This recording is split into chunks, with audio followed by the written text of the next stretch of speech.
vanaprasthas and sannyasis.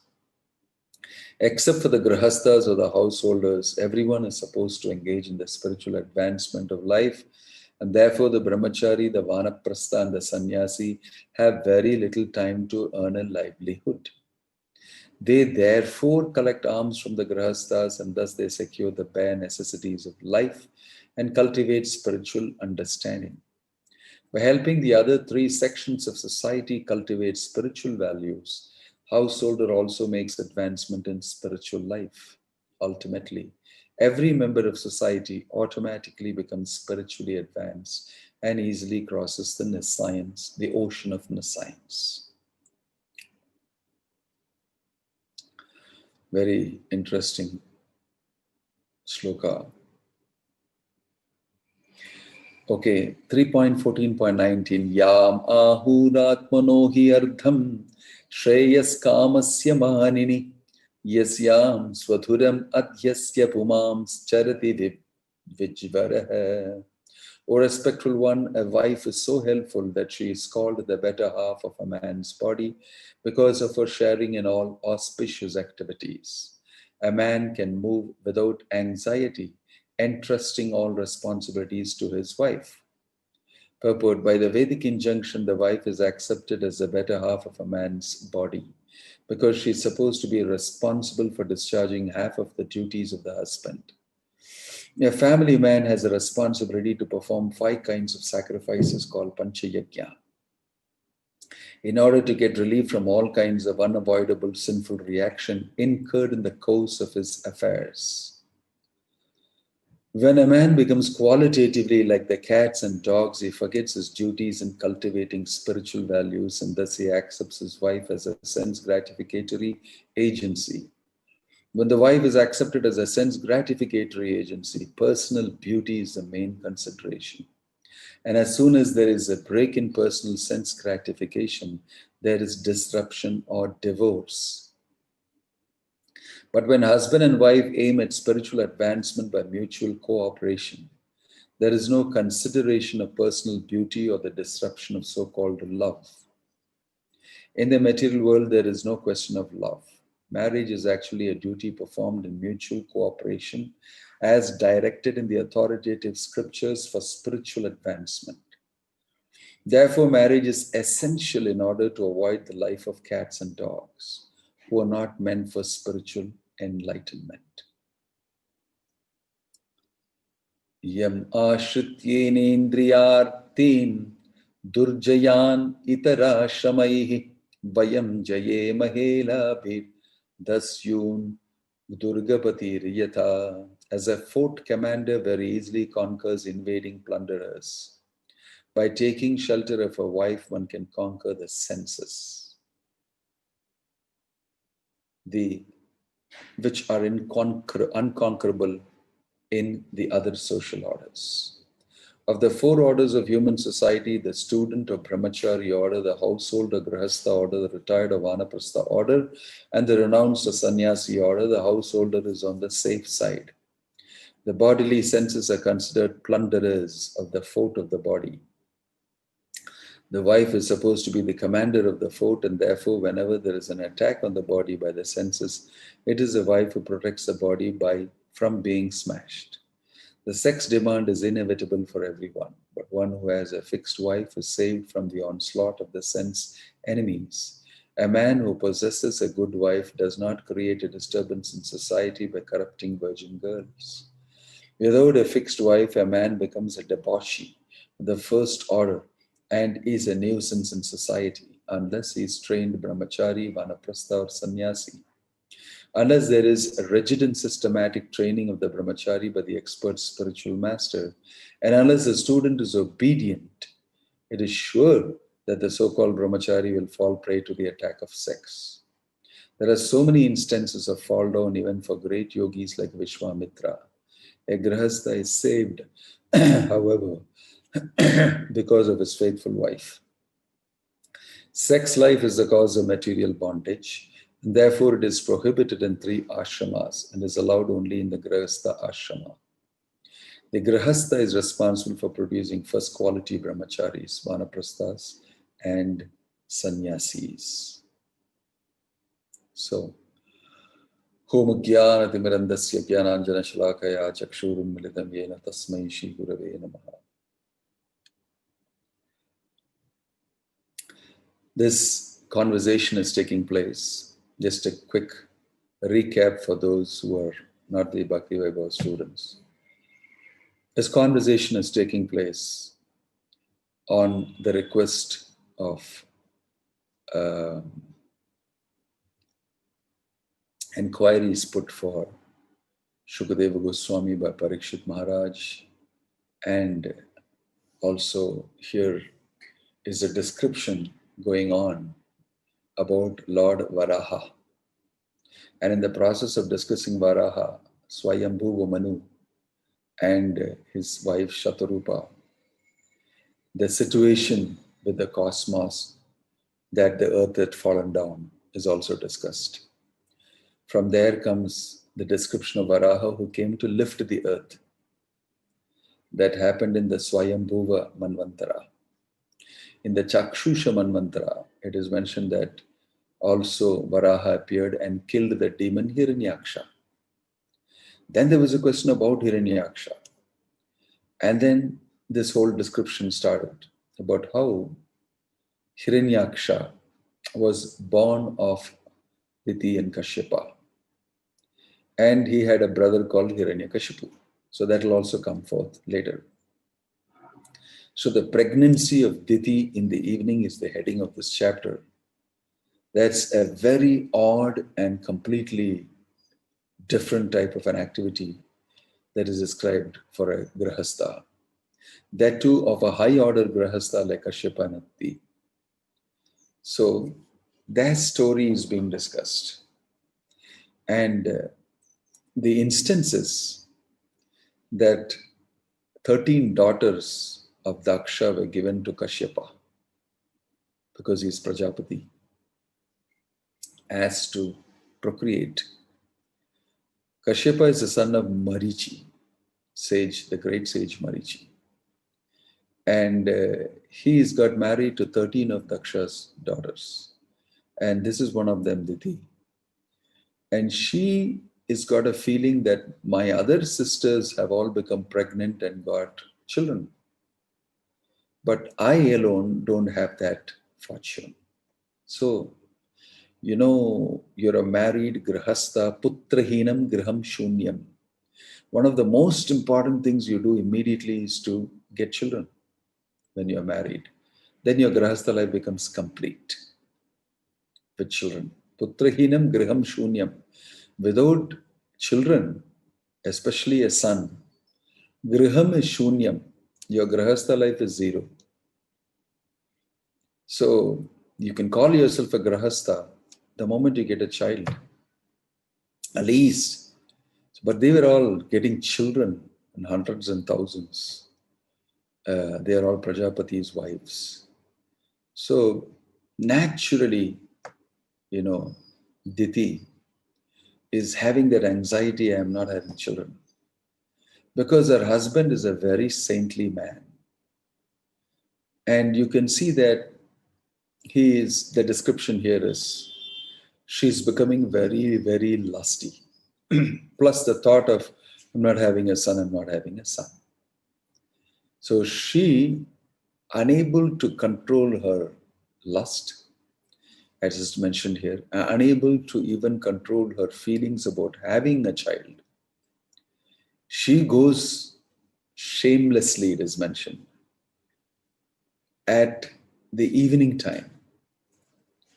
And that is the time when everybody is involved in Sandhya Arati, and because that's the time it's not very auspicious to be outside, not very auspicious to be doing certain type of activities, because Lord Shiva is roaming around with his followers, ghosts and goblins and pisachas and everybody. And it is mentioned, if you at all engage in any such activity as an intercourse, then you will get very horrible progeny. And so therefore at that time when he is roaming around on his Nandi vehicle, he goes around, and whoever is doing anything like this that is off the dharmic platform, then he, implants his ghosts and goblins. And it's very inauspicious time. So therefore, that time she has chosen, or rather it has happened to her at the time. And she's approaching him. And it is very amazing that it is twilight. And he is sitting in the sacrificial arena, performing sacrifice. And he's in a trance. He's in a complete trance. All these things are described. And it is not at all the right time. And it's an inauspicious time. So it's very important to know how the situation has been created, why it is created like that. And Diti is also in a completely different mode. She is, it's mentioned here by Prabhupada, crazed by lust. So all these four things was, the sun was setting, it was twilight, he was in the sacrificial arena, and he was in a trance.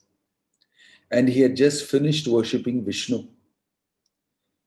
And it is described here that Vishnu is the tongue of fire.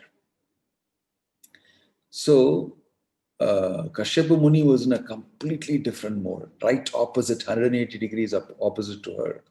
She is lusty and she's thinking about all these things, and he's in a trance having worshipped Vishnu in the yajna. And Diti is very beautiful looking. So she wakes him up by loudly speaking to him. In order to wake up somebody who's in a trance, you have to, distract him. So it is mentioned here that similarly, Samika Rishi, Parikshit Maharaj went and he was in a trance. He did not see Parikshit Maharaj at all, and he was in a different world altogether. Parikshit Maharaj also could not distract him, could not distract Samika Rishi. He put an elephant around he put a snake around his neck and left in disgust, frustrated. But you see here, it is mentioned that Kashyapa Muni was in a trance, but he woke up because he heard his wife's voice. He was able to come out of the trance because of his wife speaking very loudly. So it is mentioned also that Diti is actually a very cultured lady and she is high-class personality. But when she becomes crazed by lust, then she can find no other shelter but her wife, but her husband. And she goes and approaches him. And the conversation is actually very mature from Kashyapa Muni. It's interesting to know that sometimes people just talk about one aspect of this particular chapter, that, oh, she's lusty and therefore they got demons and all that. But the way Kashyapa Muni is handling it is very interesting. He's in a trance and she's approaching him like this. And he gives her a hearing. It's mentioned he talks and starts advising her because he's quickly calculated that if I can get past this particular inauspicious moment, then I can do what she wants. But I can't do anything now for her. So I better bide time by talking to her. So that's why he's talking all these things. Oh, wonderful lady you are. What we read, how can a man live without a wife? The wife is like a fort. You see, are these the things that a person will speak to his wife in such a situation? No, they may not. But it's mentioned here by Vishwanath Chakravarti Thakur also that he was biding time. So he could have refused, Prabhupada says. He could have refused her with strong words expressing impossibility. Impossible at this time. It's twilight, it's sunset, I've just finished the yajna, I'm in a trance, you disturbed me, and this is inauspicious time. Forget it. He could say that, but he was not doing that. And the reason Prabhupada is giving is, He was also not so strong a person, like Vidura. Prabhupada is comparing here Vidura and Kashyapa Muni. Vidura obviously was very strong in terms that he could, do certain things fit for his spiritual life. But quite often, people are not strong enough. And this is here a comment made about Kashyapa Muni not being strong enough to avoid the inauspicious proposal of his wife. So, this is the setting.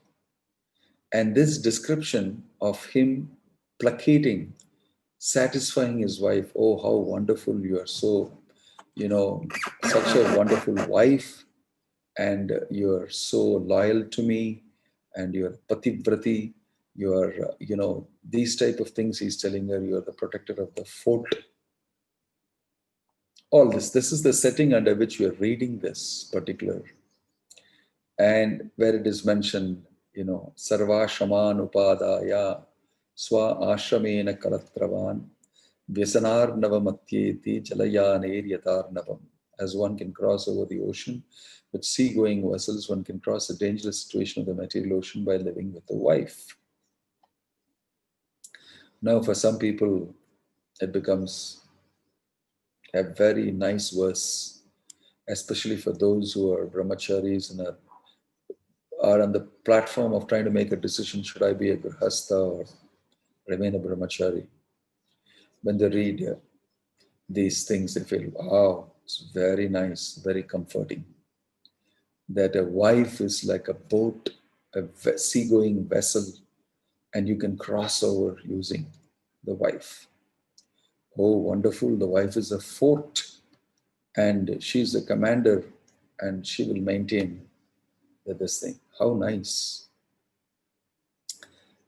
This is ideal Grihasta life. And obviously this instance is not a Grihasta's activity of engaging in a sexual intercourse when the sun is setting. Obviously it is not. And even in the life of Kashyapa Muni and this thing, by the influence of lust, this can happen. This can happen. And here the comment given is, Kashyapa could not stop it. He was not strong enough to stop it. So can you just imagine in Kali Yuga, in this section of, in this age, what will be the condition? If a similar event is happening, what would be the situation? You can just imagine.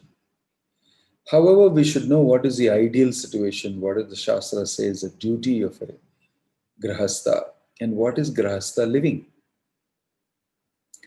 So these things are very true. There's no doubt about that. And here is the glorification of the wife. How wonderful a position she holds, and how she is like a great support for the husband. And this is the real function of a wife. The real function of a wife is to help the husband. Throughout here you read that the wife is a great supporter, a great helper towards a husband who is seeking Krishna consciousness in full. And she is going to get benefit because of playing this role.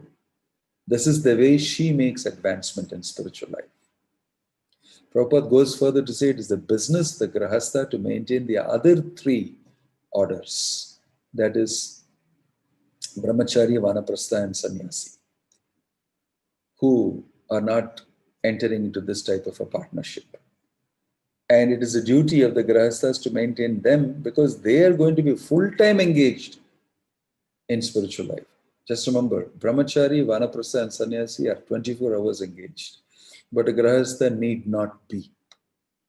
He need not be. And it is mentioned that by serving the other three orders, they make progress in spiritual life. Basically, economic support.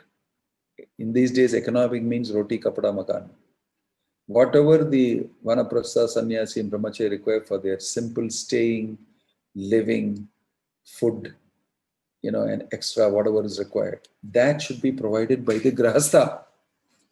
It's an indication given here. Because in that lies progress for the Grihasta.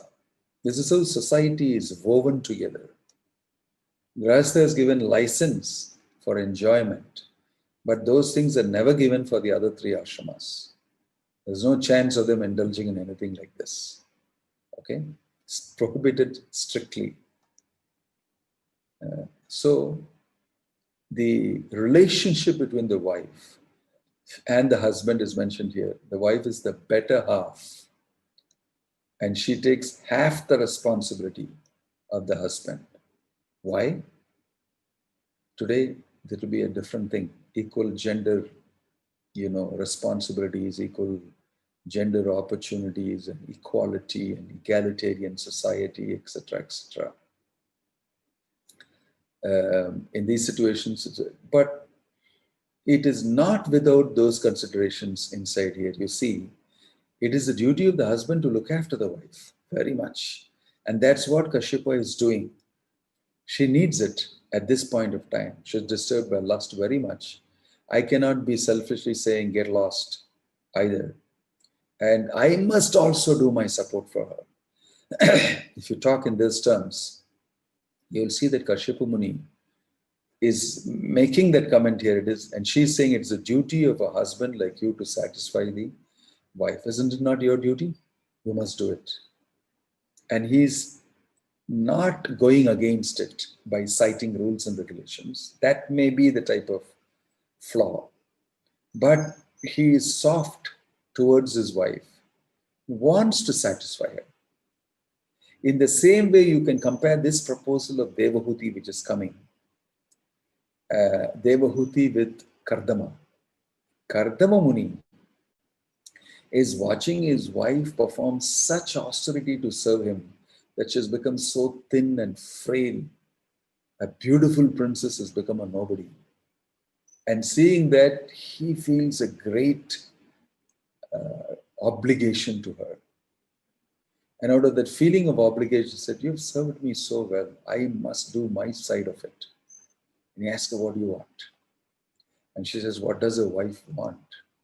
Wife wants children. And I want to engage with you, have children, and have a family life. That's my inclination. That's my intention. That's my strong purpose. This is what wives naturally want in the Varnashrama system. And Kardama, he more than satisfies her. Because of your unstinted, unreserved service to me, I want to reward you. I want to give you the best of gratification, the best of staying places, the best of children, and the best of everything for your Grihastha life. This is allowed. Everything is within the domain and the ambit of Grihastha life. So Devahuti got a response by working for it very sincerely and eliciting that response from Kardama Muni. She was very sophisticated in getting children and family life and the desires satisfied. This is the duty of the husband to satisfy the wife in terms of her material desires. You can call it material desire. And at the same time, her desire to have children and be a mother and have affectionate children and express her affection to them and receive affection from them. And in this way, this is very natural. This is called womanhood. And this womanhood is very important in Grihastha life. And more, it's important the whole Varnashrama system, the whole community and society of Varnashrama. This is a key factor, the role of the woman as a wife, as a mother, as a social hub. Extremely important role. And that's how this whole system is functioning of Varnashrama. And that's how everybody in that system are able to focus on Krishna and do what is required and go back to Godhead along with the wives. This is a design. It's been designed. And if you break it anywhere and spoil it everywhere and nip it and clip it, it doesn't function actually. And today, of course, it's totally broken. Today is the day when the wives are demanding from the husband, I want to go to work like you. Like you. Forget the womanhood, forget all the woman responsibilities, everything. And so the womanhood aspect completely breaks. And the woman is no more the type of woman that the husband needs as a support. That's why Prabhupada is saying, if it does not happen, it results in divorce.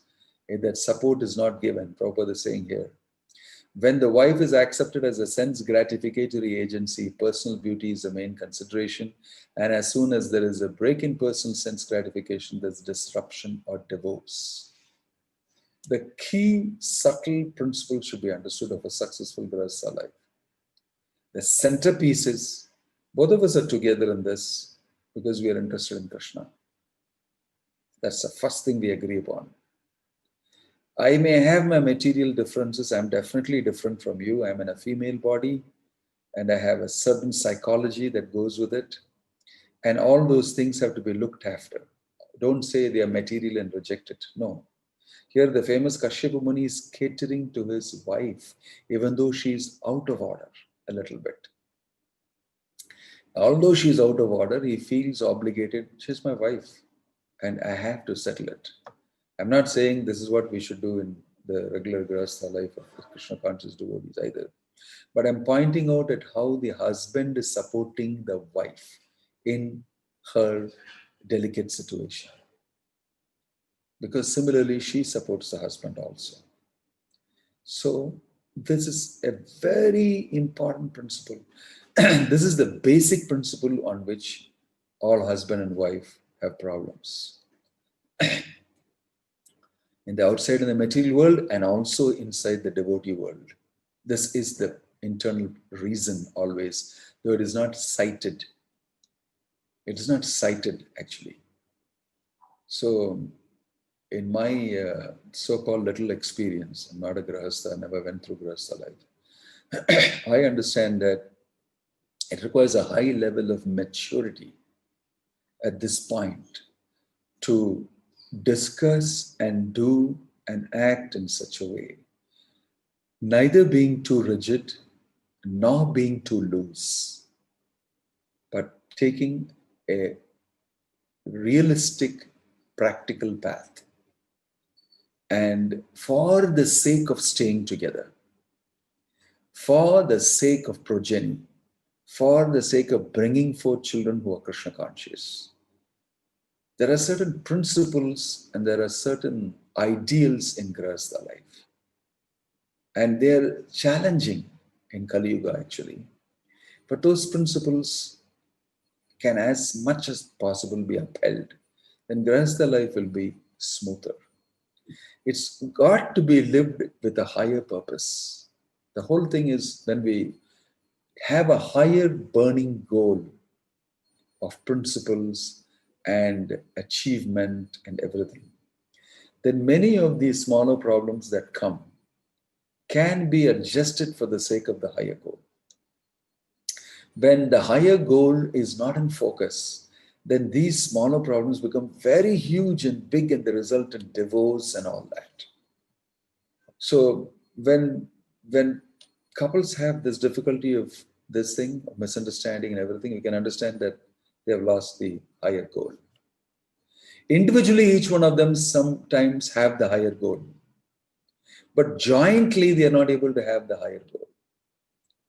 You see, Prabhupada said that somewhere jovially, he said, women are very good, men are very good, but put them together, the combination is not good. The combination is very challenging. So many times you will see that on their own in our society, they are wonderful devotees. When they get together, it's difficult. Hats off to those who are staying together, practicing Krishna consciousness, and they must really be very blessed and very mature. So we need to show to the world also that Grihasthas can live together successfully, more successfully, because of having Krishna in as a common interest. and as a common goal, as the artha of life. Prema pumarto mahan, the panchama purushartha, that is most important for us. And we don't want anything to disturb that. And we're willing to adjust, to compromise, to sacrifice so that that doesn't happen. So the goal is fixed and both of them are having the goal, right? It's not so easy. It's not at all so easy. It is very challenging. But by the challenging situation, you get an opportunity to depend more on Krishna and cry at Krishna's lotus feet.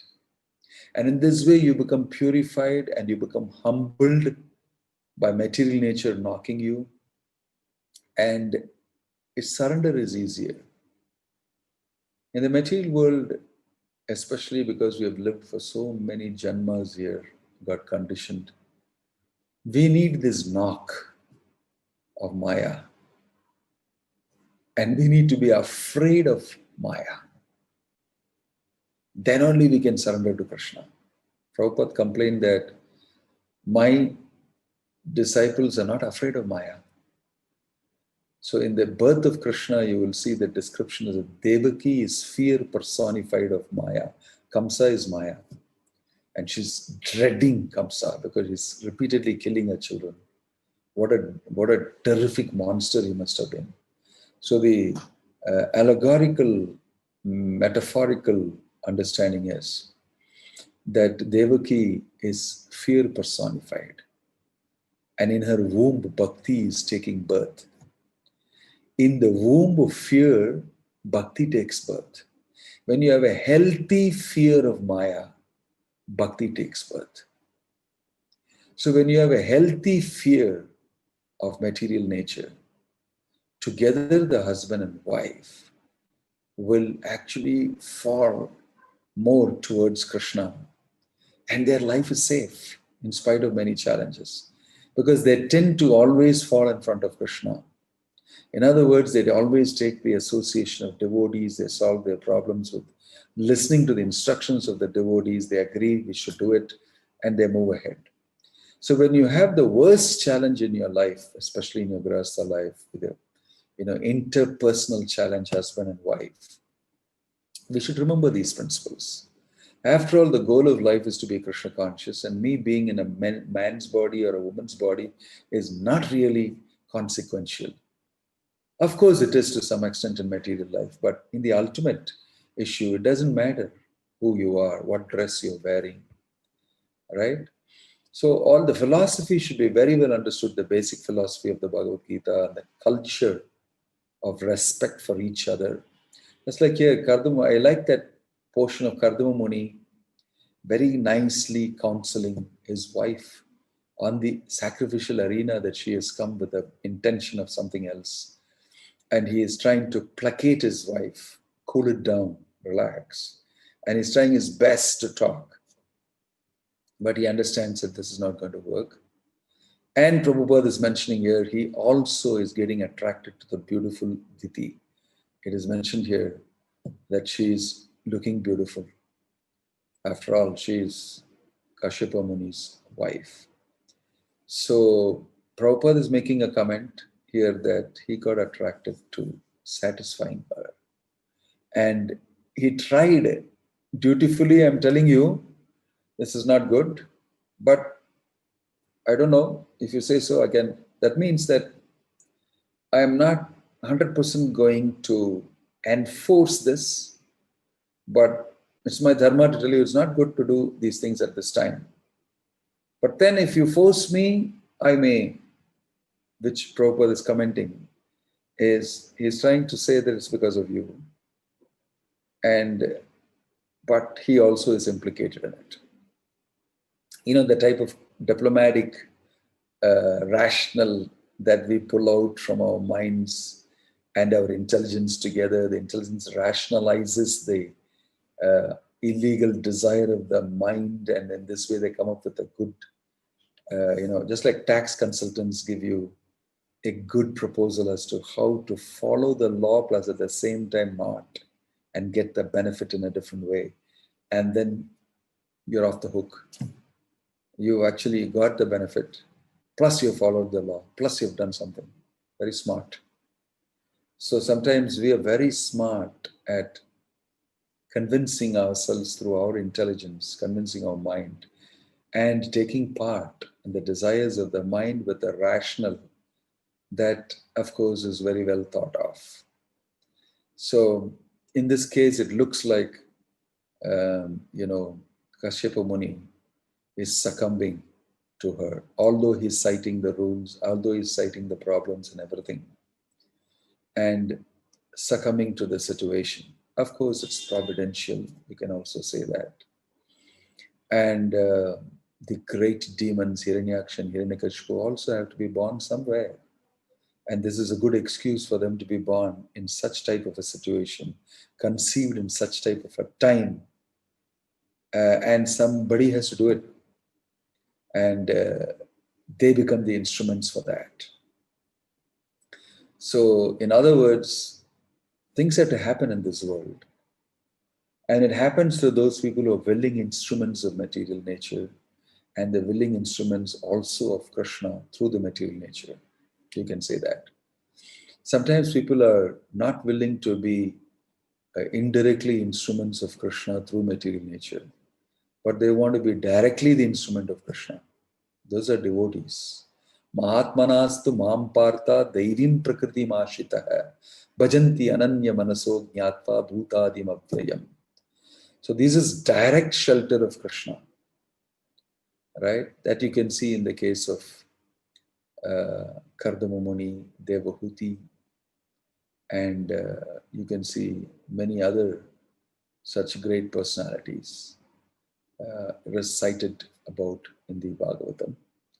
So the aspect here, after discussing that, the aspect here is mentioned is about the concession for sex life, because it is lust which actually originally is our love for Krishna.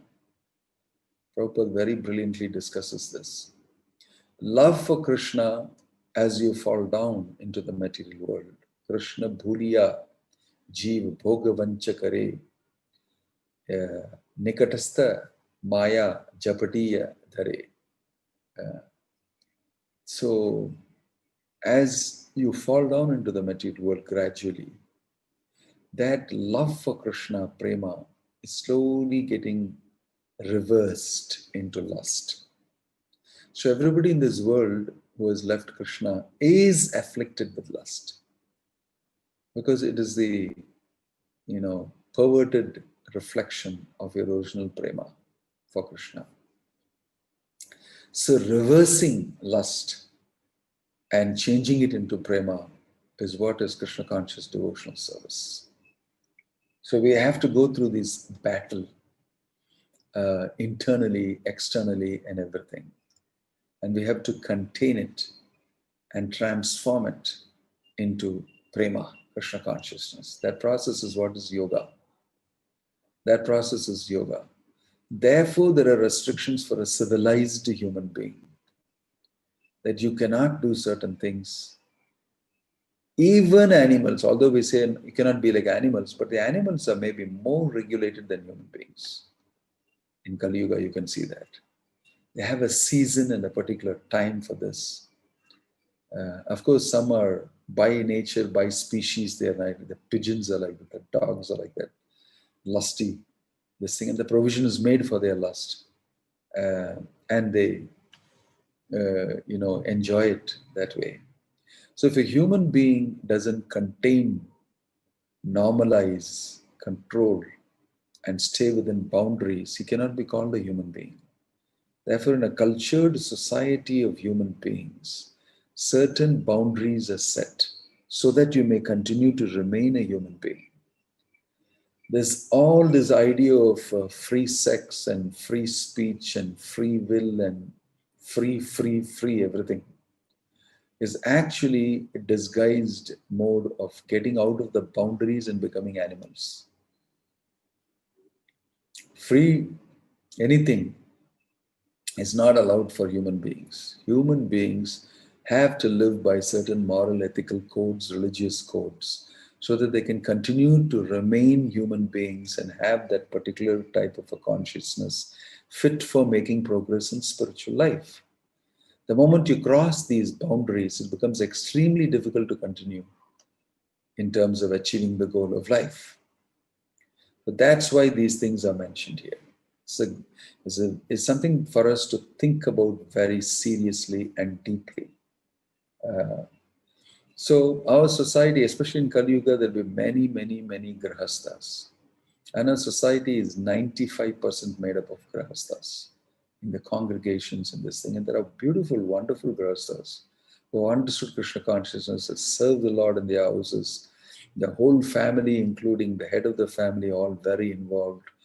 It's such a pleasure to see everybody worshipping Krishna in the family, chanting Hare Krishna every day, attending Mangalarti, eating prasadam, coming to the temple. This is a pride that we have a community made of Grihastas, and they feel very happy being in Krishna consciousness, hearing from the brahmacharis, the sannyasis, and getting guidance and living a good, Grihastha life.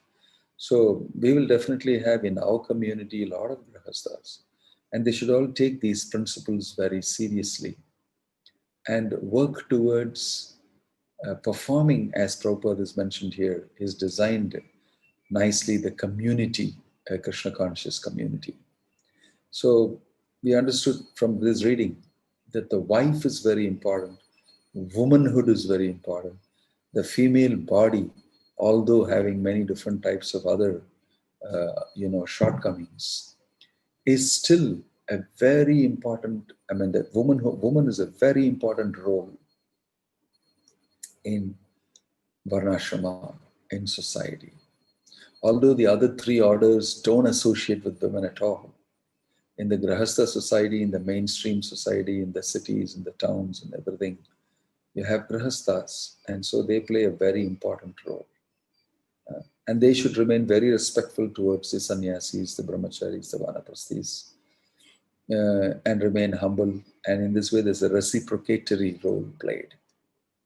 So these things and much more, many more instructions Prabhupada is giving here, brilliant instructions, can become a nice order and a manual for good Grihastha life, Krishna conscious Grihastha life. So this is cultured society. This is advanced society. These are people who are, interested. Om Tat Vishnu Paramam Padam Sada Pashyanti Suraya. Divi Vichakshura Tatan Tad Vipraso Vipinyavo Jagruvagam Sasamindate Vishnu Yat Paramam Padam. The real goal of life, Param Padam, is Vishnu. That's the meaning of cultured society. Cultured society does not mean that you look cultured because you're dressed up in the traditional way and you know Bharatanatyam and you know how to play flute and mridanga. You learn from a Carnatic musician. All this thing is not culture. Culture means these core principles. Culture means Krishna in the center of your life. That's the first foundation of culture. And because it's the center of life, because it's most important for me, everything flows from that. My entire material life, my choices, my actions, everything flow from that central principle, keeping Krishna in the center. Right? So these are some thoughts on these few shlokas. Om Tat Sat, Srila Prabhupada ki Jai, Nirantaraj Srimad Bhagavatam ki Jai, Nittai Guru Premanande. Should I answer any question or comments? I know many will be thinking that, oh, he is a sannyasi, he can very easily speak on this, he can cut and paste and he can say a few things. And what does he know? As though it's a boat crossing the ocean. My boat is full of holes. My boat is broken. I'm sinking. How can you say fort? My fort is completely destroyed. Kali Yuga, who's going to... I mean, there are many things because we can't go into the details. But let's assimilate the principle. In all ashramas in Kali Yuga, there are challenges. It's not only in the Grihastha ashrama. Grihasta ashrama because a huge bulk of a cross section of a demographic, if you see, Varna graphic, ashrama graphic, if you see, you will see that a huge chunk of them are grihasthas, and therefore it's very valuable and important to discuss and work out something. And therefore, I may not be greatly experienced in this, but I'm speaking on the basis of the Shastra principles and marital experience I have. Definitely, there are greater, wonderful grihasthas who can give better counsel and understand some of these things better. Om Tat Sat, Srila Prabhupada Ki Jai. Any question, any comment? Hare Krishna Maharaj. What is no question, comment. Maharaj, just one observation.